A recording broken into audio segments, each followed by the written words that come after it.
මොකටද උන්ට කැමති වුනේ? එහෙම සම්බන්ධයක් තිබුණේ කතා කරා.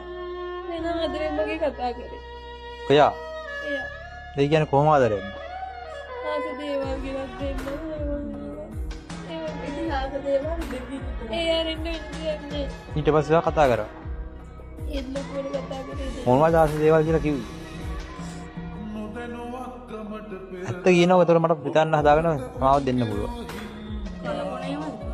ඒවයි ආවේ කිව්වයි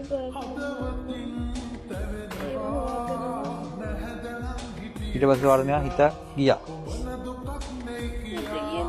එහෙනම් කතා කරා විතරයි ඒ වගේ නේද ඉතින් ඒකට තමයි බා යාළු වෙනවා කියන්නේ.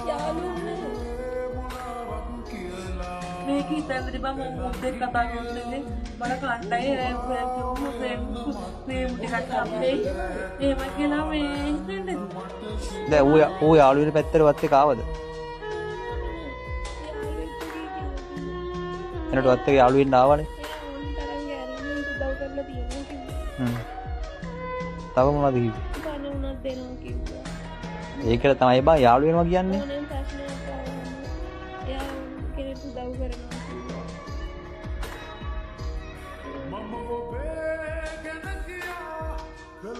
ඊට පස්සේ කතා කරා.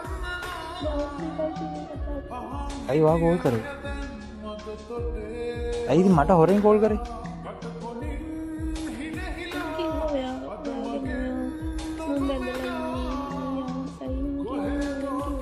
ඊට පස්සේ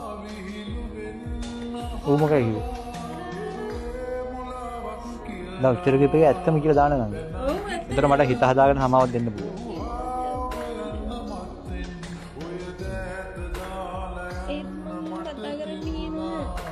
ඒවට යා මුලදී තමයි කණු දින්නේ. ඒතකොට තමයි එන්නේ. මම ඊට පස්සේ වාට කියලා නේ. මම ඒතකොට ඇත්ත